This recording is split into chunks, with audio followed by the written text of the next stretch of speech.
Hello everyone, and welcome back to Beyond Boxes, where I explore labels and identity. This is one of our podcast episodes where you can listen to it wherever you listen to your podcasts, or you can watch the full interview on my YouTube channel. Today, I'm very excited to be joined by Danson. Hello, Danson. Hello. So Danson and I met at a cutie POC party. So for those who don't know what that means, that stands for queer, trans and intersex people of color. And because often the queer community can be very white, it was really nice to have a space for those of us who are non-white and queer and have the intersections of sort of marginalization. And most people at the party, well, for starters, the term POC only really exists as a sort of defining us as and differentiating us from a white norm. So most of us there had grown up in Western countries surrounded by predominantly white groups, whether it was in our social circles, at school, at work, etc. But you had quite a different story. So do you want to tell us a bit about that? Yes. I was born in a town called Embu in Kenya. And so one of the first identities I had was being a person who is Embu. That's the tribe I come from. So I grew up in Kenya. I went and studied in Boston in the US. And after a bit of bouncing around, I ended up here in the UK, where I've lived on and off going on 9 years now. Right. And so what is interesting is obviously when you were growing up, did you identify as Black when you were growing up, or not even, or was that not really a question? No, so actually growing up in Kenya, I more identified as a Moembu, which is a tribe that I grew up in. I'm majority Kenyan and on the African continent. So I did not grow up racialized as Black, although I was aware of the label because of Western media and consuming a lot of American television.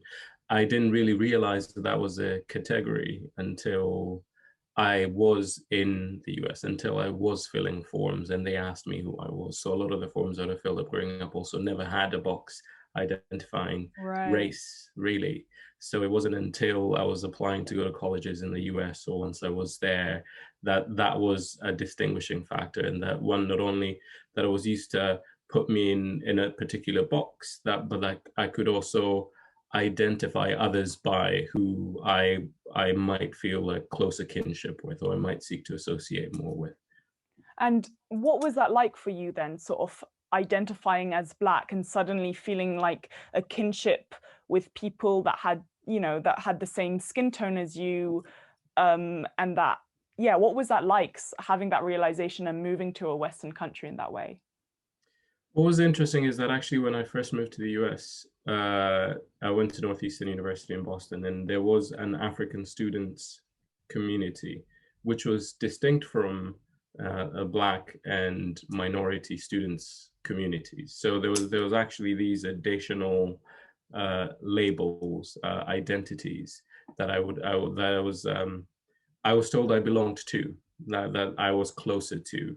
And I remember actually being around the African students, that there was things I felt we had a greater understanding, shared experience with, than once I started to talk to some of my other friends who were who identified as African American, who had grown up in the US. Their experiences were quite distinct from my own.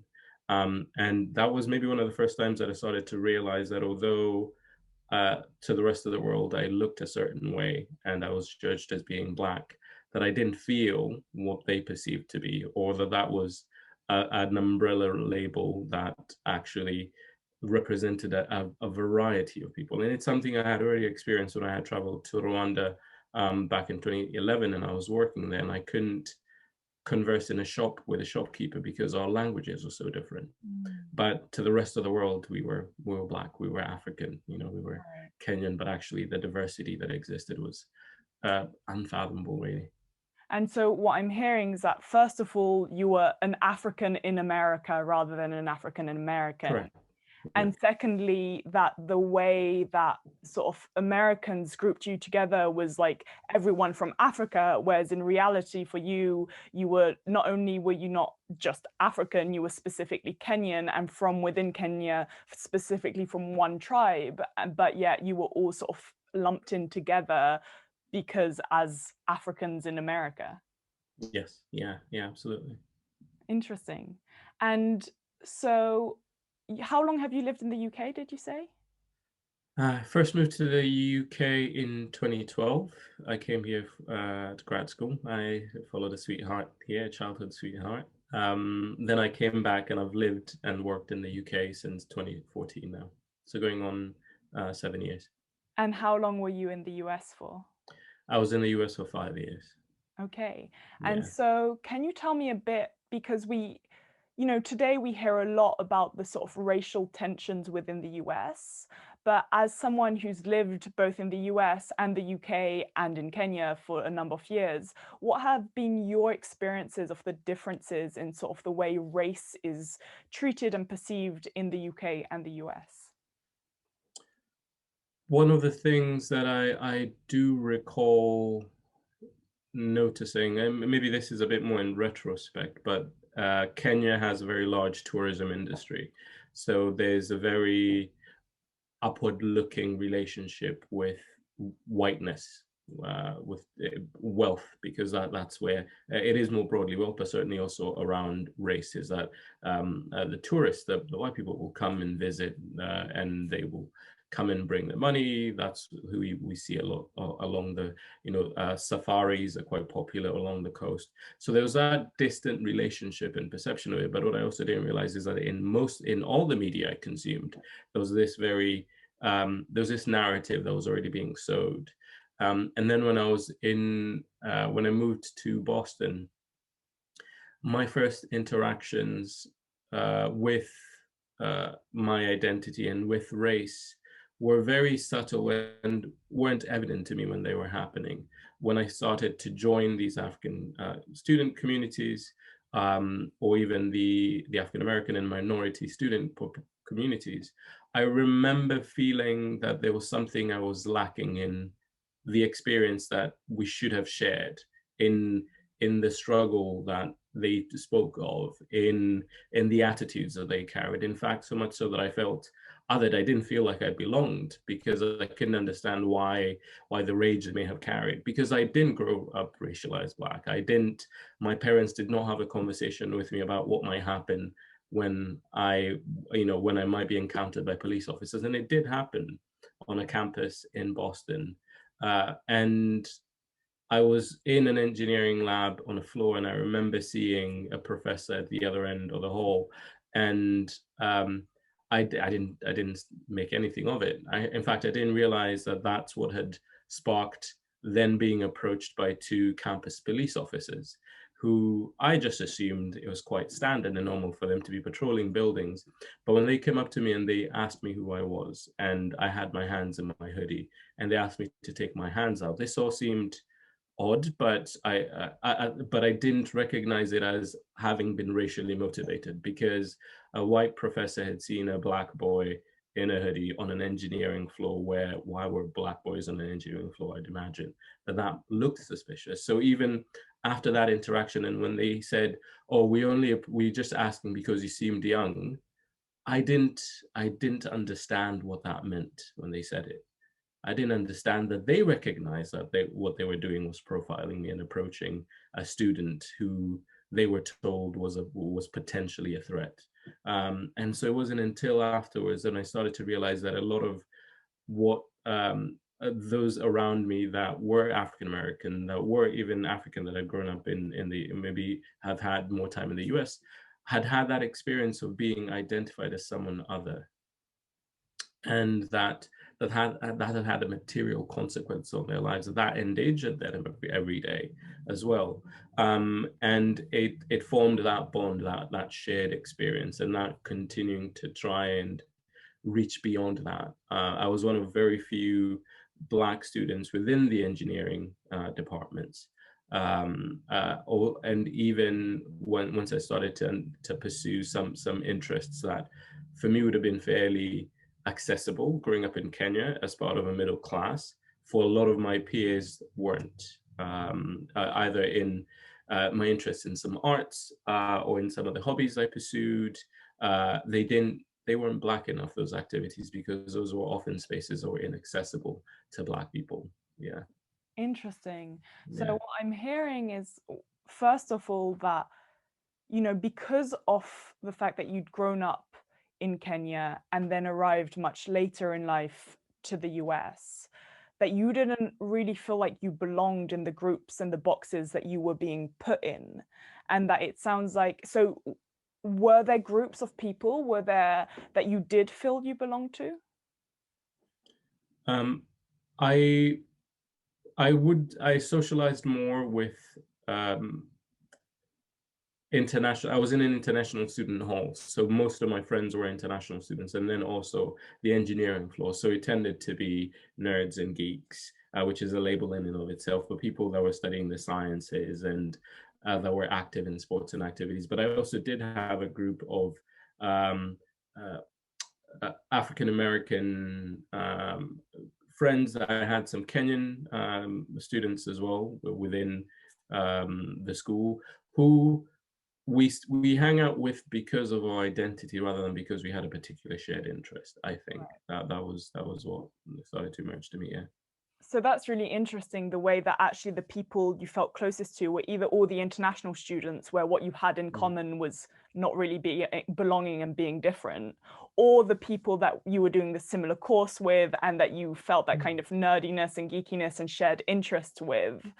And then you also had a group of friends where you kind of were, or not quite forced, it sounds like, but you almost were put together as friends.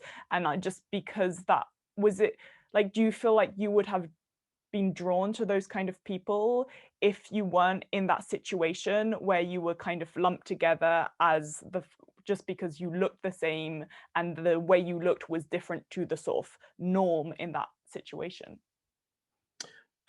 No, I don't think that that would have happened, because later on, I went to a 5-year school, and as the years went on, as I had more time to form other connections, then there was less of that socializing with those groups. And part of that was because there really weren't any shared interests that held us together. And some of it was actually starting to feel more different as well, because we had just been lumped together rather than having had a shared experience, maybe that united us. Yeah. So I think what you're talking about is really interesting, the way that so often, you know, those in the sort of dominant cultural or those who feel like they're part of the norm sort of lump everyone else together, and you almost feel like you're expected to befriend people simply because you look the same, or your main thing in common is being different to the sort of dominant group. And actually you see that that isn't what makes you connect with someone, that if you have no shared interests. But another thing I'm also hearing is that when you were talking about the security guard, is that it sounds like you, because of the way you grew up, you didn't have that kind of internalized like all the microaggressions. You hadn't internalized those throughout your history, and so you weren't aware of them. So there was this kind of something feels off, but it was more confusing rather than a kind of, oh my God, I need to like behave a certain way, because you've never had the race chat that so many Black families have to have with their sons. Yes. And it wasn't actually until I was talking to one of my classmates who was African American, and I explained to him what had happened, and he was enraged, and I thought, wait, did I miss something? Should I have to realize? And then I did feel enraged about what had happened, because I had been singled out because of my skin, because of how I looked, because I did not belong in that place. I was taking up space that, maybe perhaps I should have sought permission from someone, from that person who saw me and thought I didn't belong in that place. So um, I I didn't realize that I was still subject to the same prejudice and oppression, even if I hadn't had an understanding, even if I wasn't aware and awake to it, and I hadn't grown up with it, that to the system, I was one and the same as everyone, which is how the system operates. Yeah. So what you're sharing leads me to question, when we see groups of minorities sort of bonding together, that actually it sounds like what they have in common isn't the fact that they look the same or they're attracted to the same gender or any of that, but it's more connecting through sort of shared trauma and shared oppression, and that's almost what links minority groups. Sadly, that is often the thing that is uniting. And later on, and when I was here in London and in the UK, when I got to sit and actually understand and talk about some of that earlier trauma, to understand that that was the very uniting experience that I'd had, that there were others who had been African, who identified as African, who grew up on the continent and then came in and lived either in the UK or in the US, who had that shared experience with me as well. We were able to identify that the thing that often did bond and unite was the trauma that we were subject to, and then also starting to understand the intergenerational trauma that was suffered also. Yeah. Yeah, and I think as well, what you're talking about is sometimes, you know, for those, like, for example, I grew up in a very rural part of France, which was very white. And it's not until I left this area and sort of moved to a big city and connected with other people that I realized that I even grew an awareness of the sort of microaggressions I'd faced and the trauma that one can carry from sort of endless othering and discrimination, and even when it's subtle. So I think that's really interesting what you're touching upon there and what you're talking about. And when you talk about intergenerational trauma, that leads us perfectly onto my next question for you, which is, I'm curious about your relationship with your family, particularly with your grandmother, who I know you've talked to me about. And yeah, let's start with that. Sure. I am quite close to my grandmother. I have one grandparent still around. That's my paternal grandmother. That's my dad's mum, who I have very fond memories of in my childhood, going to stay with her in the holidays, being looked after, very tender, loving experiences with them. But also a distant relationship, that it was only more recently, as I've grown older, I started to go and ask and try to understand what her life was like growing up, especially now that I've been at distance and started to realize and question how I was brought up and what was aspirational. My grandmother turns 99 in January. Might be 100. No, she is 99. She's turning 100 in January. Wow. And even that was a recent realization. And what's been happening over the last few years is starting to question a lot of the things that I was, that my parents in their generation grew up aspiring to. I remember my dad saying that the thing he really wanted to do when he grew up was to have a house and to get married, to have a house and to have kids and to take them to school. That, if he felt he did that, he had really achieved and accomplished in life. And I started to wonder why I didn't have those aspirations, why I didn't feel drawn to that. And not only that, but a lot of my peers also weren't feeling that draw to that wasn't the thing that I felt if I did that, I had accomplished a great deal in my life. And there are multiple reasons why that might be, including Maslow's hierarchy of needs, where I'm not worried about roof over my head or food in my belly, which is something that my grandparents were worried about for their children. But beyond that, I also started to realize that there has been starting to question why those are things that are aspired to, because looking at my grandparents and the way they lived and what their lives were like, we're starting to realize that there's a great deal that has been covered, that has been lost, that was obscured from their generation to my parents, because my grandparents grew up in a colonial Kenya. They grew up at a time, and my grandmother, I found out this a lot more recently, where they were put in concentration camps, where the British Empire moved in and uprooted the people from their homes in the guise of security. Really, it was a land grab, and that's something that the empire did, and took them and put them in concentration camps where they separated the men from the women and children, and they forced them to go and cut their local woods and forests to build these homes, these shelters where they could live. But when I asked my grandparent more of what life was before the empire, she spoke of a time before individual ownership of property where there was greater sense of community. And then I started to ask more about some of my own personal experiences that I've had, including realizing that the way my relationship with my hair and the very strong visceral response I got from my parents when I started to grow it out didn't match up to some of the very earlier images I've seen of even a colonial around 50s, 60s Kenya, where a lot of the people that I saw, and even men, had long hair, had even if it was brushed out, but it was quite big. And I started to ask, when did that shift start to happen? When did that stop to become seen as okay and normal? And when did what my parents' generation consider to be right and proper, and also professional, really, which are all these notes that I believe that they were given a script. This is, if you want to survive in this new world that you're being given, this new economic system, that you need to look a certain way, you need to look more Western, you need to be educated, you need to aspire all of these things, and essentially be washed of everything that was your culture, everything that identified you.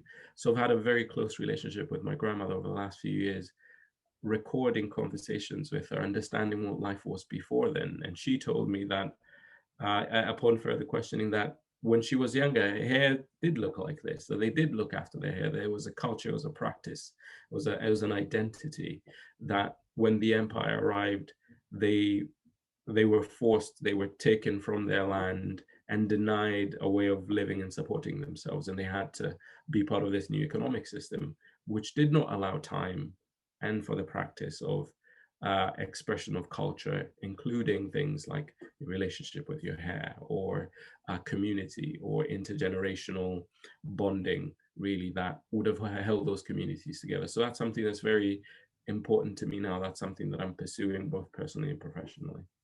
Wow. And what really impacts me in what you're saying is that A is just how much of an impact and an influence colonialism has, has had, but also has in everyday lives. And that if we don't start questioning beliefs and questioning why things are done the way they are, and we just accept things the way they are, then we don't realize just quite how impacted we are by the past. But the second thing I'm really aware of is how recent that past is. Your grandma lived not just through concentration camps and being completely uprooted, but also lived before that, and she's turning 100 next year. So like, it's all within the last century. That is so recent. There are people alive that that lived before that happened, that lived through all of that happening, and then their children and their grandchildren are having to deal with the consequences of that, and are unaware. It sounds like you're becoming aware, but like your parents are unaware of where those beliefs come from and are just sort of playing them out. Yes, and there seems to be a schism, really, a separation between my generation, my parents' generation, and then looking further back, even a broader divide with their parents' generation, where there is the sense that we're not living up to what I believe that my parents really believed to have been important. And layered on top of a colonial pressure was also religion, which was a tool, an instrument of subjugation, really, that we're not living up to what they must really believe was what they needed to do in order to have survived, and then to have had the full erasure of their identities and their expressions. I remember my mother talking about being in school and dancing, and she went to a Catholic school, and being told by the nuns that what she did was satanic, was wrong, the dancing that she was doing. But this was a dancing that would have been very much rooted in the way she would have grown up and expressed her community and culture. So there was an active erasure of community, of culture, of expressions, and a replacement, a whitewashing, really, with what was more approved, what was better, what was sanitized, what was fitting in order for the empire to extract wealth and subjugate and take land as well. Yeah. Yeah, and I think again, what you're saying is just seeing how intentional those things are. That, you know, whitewashing of culture isn't an accident. People are like, oh yes, it's because like Hollywood and the US and movies and stuff, and it's like, no, like it was intentional to erase like native culture and replace it with westernized colonialism culture. So yeah, and so how are your parents, for example, with, because you also mentioned that as well as identifying as a Black man, you also identify as queer and ethically non-monogamous. How are your family with those parts of your identity? So my queerness is something that is only more recently dawning to me, that is something that I have not at length discussed with my parents. It is something that my siblings and I have discussed at length with, to varying extents. My non-monogamy, actually my atheism was a bigger coming out, I think, than anything else.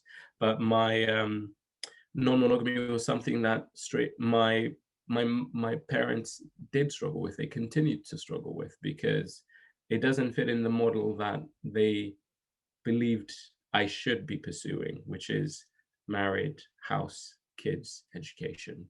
Which is interesting as well, because as you've shared with me in the past, that actually your grandparents were non-monogamous, though it was a Correct. slightly different format, right? So tell me about that.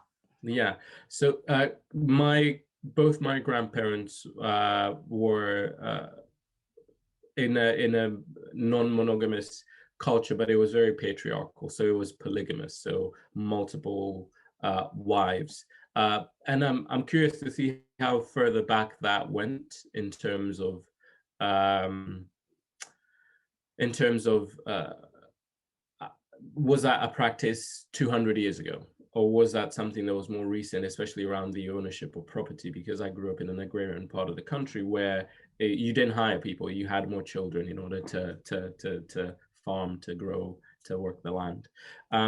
But it was interesting that when I raised that point with my mother, which was a tactical error on my part, when I said, well, if you're looking for reference, think about your parents. And she said, yes, but men did that, women didn't do that. And then, of course, the patriarchy snuck in there, Right. which, And is it yeah. because one of the issues they take is, is true that you're non-monogamous, or is it that your female partners also have other partners, or is it both? It is both. It is certainly both. And I think also then when you lay on queerness, then it's greater, more conflicting. It was very interesting, having gone to a recent exhibition about cataloging of queer peoples, particularly lesbian, transgender, and intersex folks in South Africa. But there was a caption around how colonial forces, once they did move in, and especially Christianity, what they sought to replace and actually use to justify their invasion and the forcing of Christianity and more moral practices was the identification of things that they considered to be immoral. And some of these would have been queerness, some of these would have been non-monogamy, some of these would have been different spiritual practices. And those were actively used to say that these are uncivilized people, these are people that we need to bring salvation to. And so that there's very much may have been queerness and non-monogamy and a variety of expressions of gender and sexuality that are sadly lost in time now, unless I think there are more studies happening now. And that's an area that I'm very interested in as well, to be able to look back and say, is what is considered African today only really over the last 70 years? Yeah. Yeah, interesting. Yeah. And so, Yeah. correct me if I'm wrong, but what I'm understanding is that things like patriarchy, religion, ownership of property, homophobia or anti-queerness, all that also was a wave of, came in with colonialism, but was maybe an earlier wave of colonialism? Some of what I've read that could have been missionaries were in Kenya as early as the late 1800s. So that there's a question, given the erasure that's happened, there's a question of how much of that was introduced, and certainly a lot of it has been, even in conversations I'm having with my grandmother, for example. And that it's more likely that some of the beliefs and ideas that are held today aren't native, aren't actually African cultures or Black cultures, if we can expand it to that, but actually are inherited from whiteness, from colonialism, from Christianity. Yeah. Interesting. And I have Yeah. so many questions I'd love to ask you, and so much Yeah. more I'd like to explore with you, but I'm also conscious of time. Sure. So I think, you know, there's a couple more questions I want to ask you. And one is, like, today in your life, what are stereotypes you face as a Black man that you feel maybe you've internalized and are trying to undo, or that you struggle with, or microaggressions? Yeah. Some of the ones that stand out and feel a bit personal, especially recently, are the relationships with my body, with my physical body in a space. The perception of being a threat. It's very subtle, but to step, you know, it happens a lot less now because we're not in shared lifts a lot, but often to have been in a space and see someone clutching their possession a bit tighter, a bit closer when being in a space with them. The idea of education, and so people being surprised that I can speak as well as I do, or I'm educated to the extent that I am, that I have an interest in things that beyond the physical expression, so beyond athleticism, whether it's expressions of art or creativity. These are places that I encounter, but also the over-sexualization of Black bodies and Black men as well. That is something that I wasn't as aware of, especially within queer and within sex positive spaces as well. Yeah. And so Yeah. for, I guess, especially white people, but other non-Black men listening or watching, especially white people, is there anything that you'd like to suggest or advise or ask in terms of allyship? That's some of the most impactful things can actually come in the form of thinking that someone is creating space. So I happen to really enjoy dancing. I happen to I teach it, I perform. Swing dance is a type of dance that I've done, which, although having been traditional, I have been an African American dance in the US, has now been adapted and a bit more stylized in Europe and made less accessible to people of color and Black people. But even a gesture like being somewhere and being invited to take the center of a circle because, well, you're the one Black person at the event, you should, you know, but that in itself is othering. That in itself is an assumption of what this body does and means in relation to the whiteness, in whiteness. And so that be an awareness of what you might think is making an inviting space, but actually being an expression of a stereotype that you have around people of color and Black people and people, you know, and Black men as well.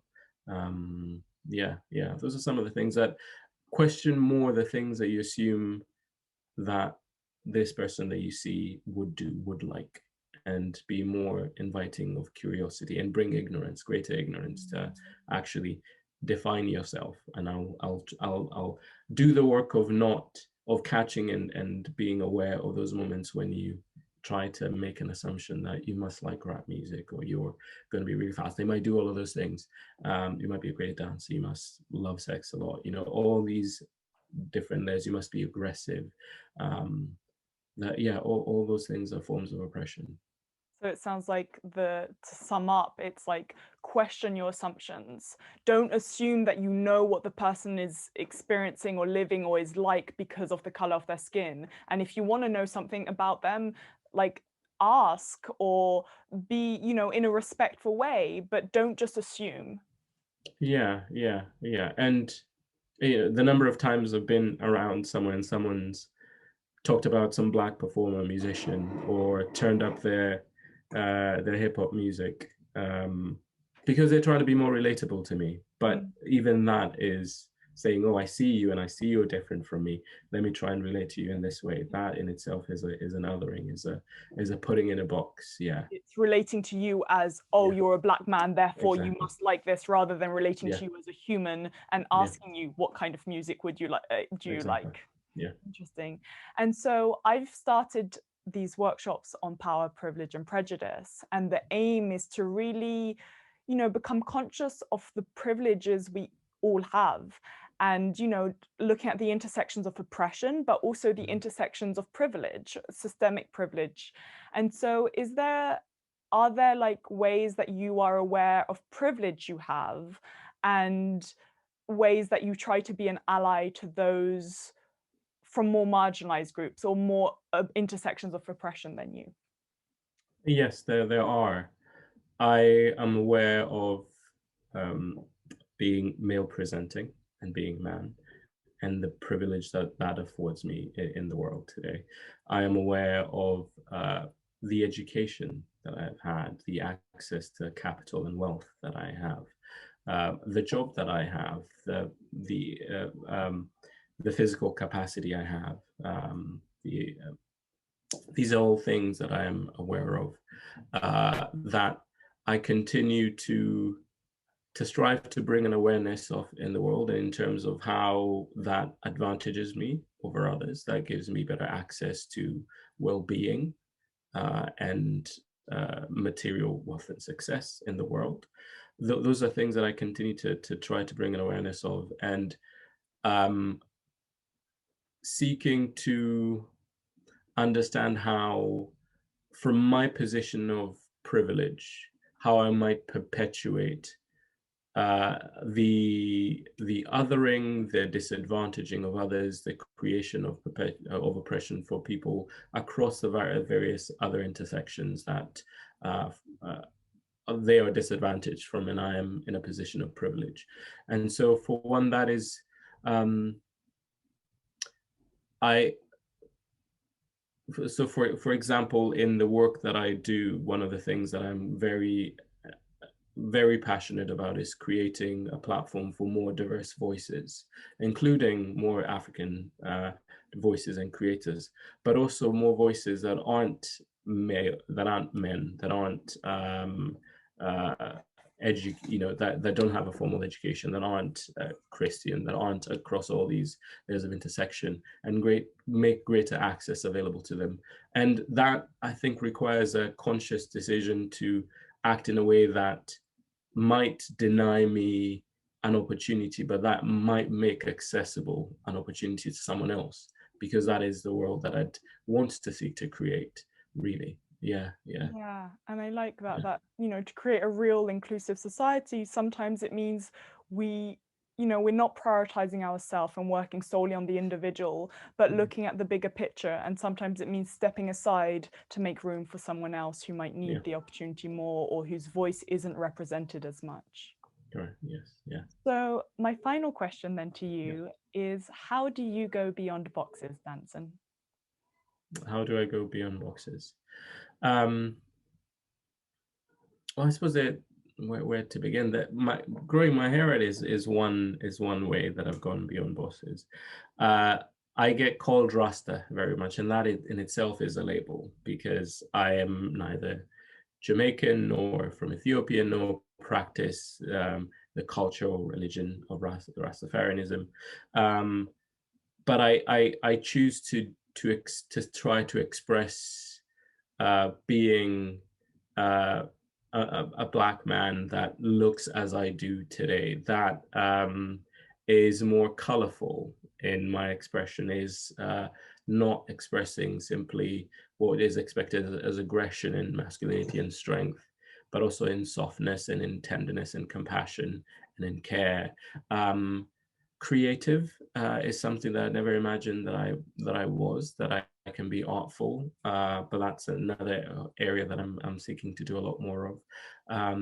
In the people that I am drawn to, that I form connections and relationships with, that I find it easier now to describe myself as not what I am. So ethically non-monogamous is non-monogamous rather than being a particular label, which might include poly, for example. So these are some of the different forms in which I do. Yeah, those are some of them. Brilliant. Thank you so Yeah, much. And thank you so much for joining me today. Before you head off, could you tell people how they can find out more about you, whether that's social media, but also could you name, you talked about this amazing work that you do, but I think you forgot to name it. So if you could name that and how people can find out more about that and about you. Sure. I work at Kugali. Kugali, we're an entertainment company, a publisher, and an animation studio. We tell stories inspired by African culture, mythology, and practice. We create a platform for artists across the African continent, so really Pan-African, to tell their stories and to create opportunities for them to do so. So that's Kugali. You can find us on kugali.com. I have a very low, sorry, yes? How do you spell Kugali? That is kugali.com. So that's www.kugali.com. You can find us there.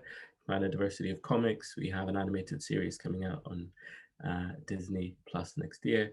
I have a very low social footprint, but you can find me on Instagram at njoka.d and on Twitter. I think if you search Danson Njoka, you might find me there. I'm working up to that. And again, how do we spell that for those listening? Yes, Danson. That's so for Instagram. That's Njoka D. That's NJOKA.D. Brilliant. Yeah. Thank you so much, Danson. It's been wonderful to talk with you. I've definitely learned a lot, and hopefully our listeners have too. And I'd love to speak to you again some other time because I feel like there is so much more we could cover together. So thank you very much. Thank you for having me. Thank you. All right. And for those listening, my name's Jaï Bristow, and you can find more information about me at jaibristow.com. Thanks so much for listening.